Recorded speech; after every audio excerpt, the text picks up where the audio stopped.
occasion boy. May we call here in front, Mr. Ryan Wong Jan, candidate number 1.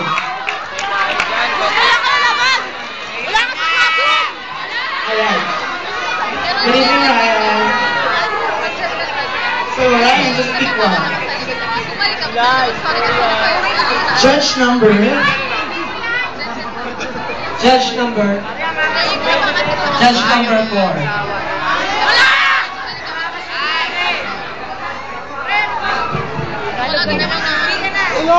Alright, si Mr. Edrosa. Hi sir, good evening.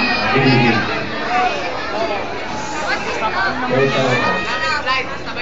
Para sa'yo, anong katangian na meron ka na nasa tingin mo wala sa mga katunggalin mo? Ano yun at bakit? We will just request everyone to please keep quiet so that we can understand the answer of our candidates. Thank you. Maraming salamat sa inyong magandang katanungan.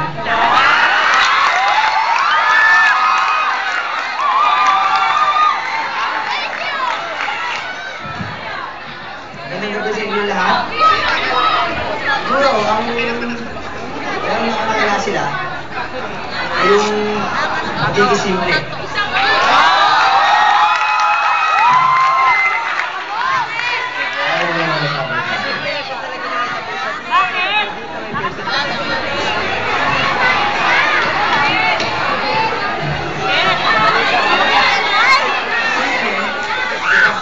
Keep quiet, please.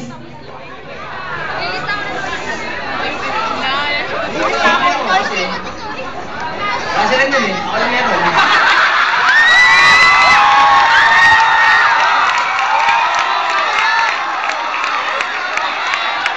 Thank you very much.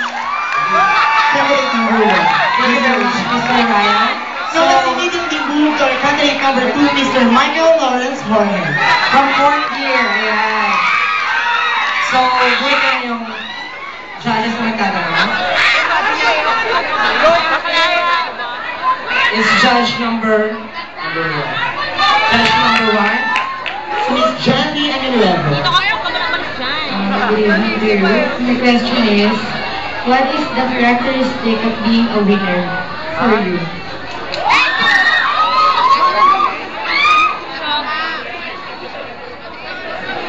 The characteristic of being a winner for me is a person that is sincere, hardworking, backed with a positive attitude, and self-discipline.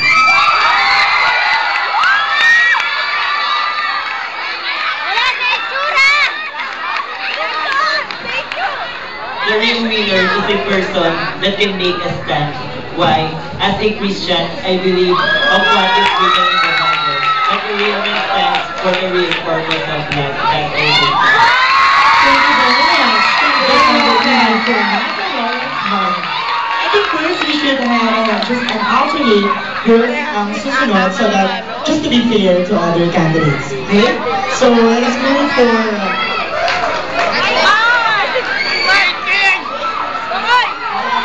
alright, sige, boys. Candidate number 3. Mr. Danilo. Good evening, sir.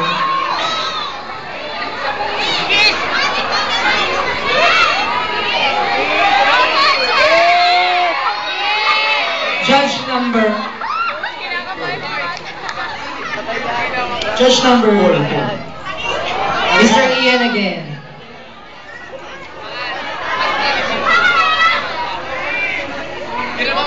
Okay. This is my question for you. How can you promote Philippines as a tourism student when it comes to transportation system and safety?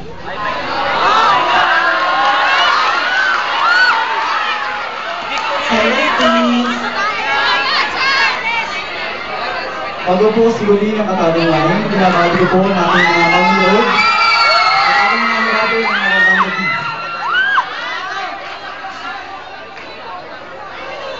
Ngayon po natin ang bansa nating Pilipinas sa larangan ng turismo sa pamamagitan ng ating transportasyon sa paggamit po ng ating pinakakaraniwang sasakyan na nakikita sa daan, ang ating pong jeepney. Kailangan po sa mayroong jeepney.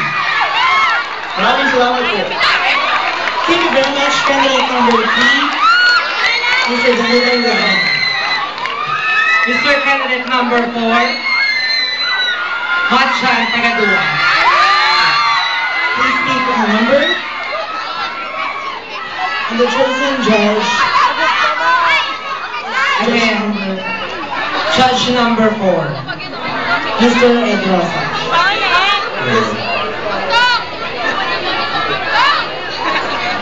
Good niya. This is my question again. Now you are a part of Mr. and Miss Tourism Beauty Pageant. How far can your beauty take you to promote tourism of our country?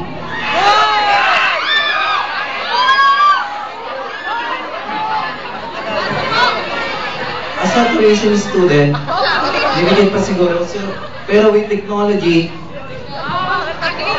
pwede ako mag-upload ng pics and facts na makakatulong sa tourism. And yung culture natin, pwede ko i-share sa ibang country. Thank you. Thank you very much, Mr. Pagadua. Okay, let's move to the fourth candidate, Mr. Bench Christian Vico. Take a number, Bench. Take a number. Judge number 6.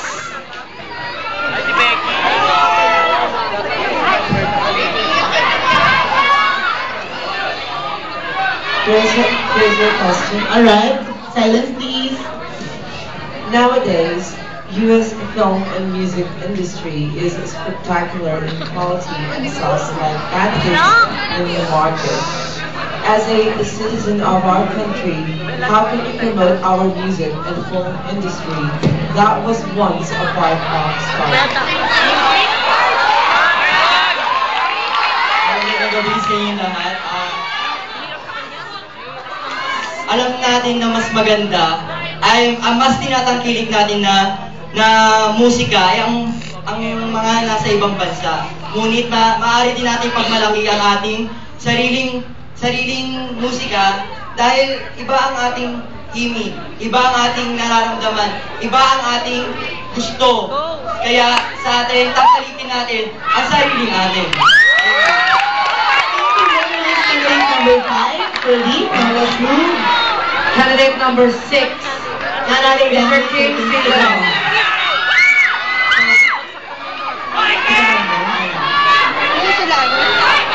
Judge number,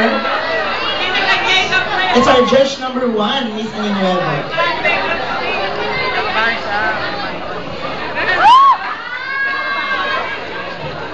Good evening, candidate number 6. The question is, kung ikaw ay bibigyan ng pagkakataong makita ang ating Pangulo, ano ang sasabihin mo para sa atin? Maraming salamat sa napagdalita kayo. Pagbibigyan ako ng pagkakataon na makausap ang ating Pangulo. Unang-una, magpapasalamat ako kasi para sa akin, napakalaking honor at gratitude na makita ang ating Pangulo. So, kapag nakita ko ng Pangulo, ang sasabihin ko lang, maraming salamat sa napakagandang edukasyon na ibinigay niya sa ating bansa sa pananaw ng kanyang Pangulo. Maraming salamat. Thank you, Mr. Considerado.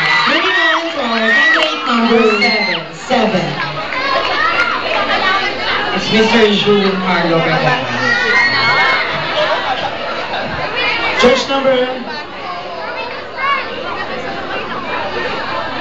number 5.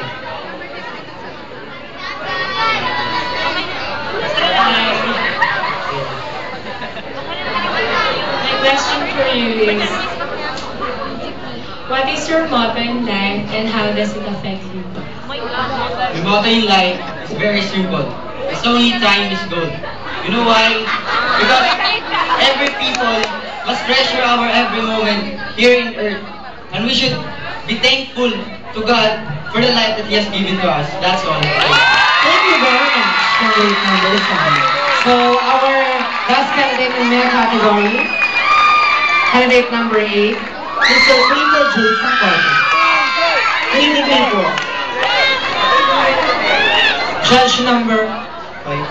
Judge number 5 again. Hi. Go, CJ! Go, CJ!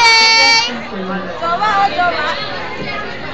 Sa nangyaring krisis na dumaan sa bansa natin, ang pinakasimpleng paraan ang kailangan mong gawin upang matulungan ng bawat mamamayan. Salamat po sa question. Simple lang po, bilang simpleng estudyante, alam ko wala akong magagawang malaking bagay para makatulong sa mga nasalanta. Sumali po ako sa isang organization, gaya po ng Red Cross, na may sinasagawa po kaming mga relief good na galing na po mismo sa amin, mga bagay po na hindi namin nagagamit. Alam po namin sa simpleng bagay na yun, marami po kami matutulungan at marami po kami mapapangking tao. Thank you very much, Mr. Paper Mr. David Candidate. So may kapasa tayo sa boys.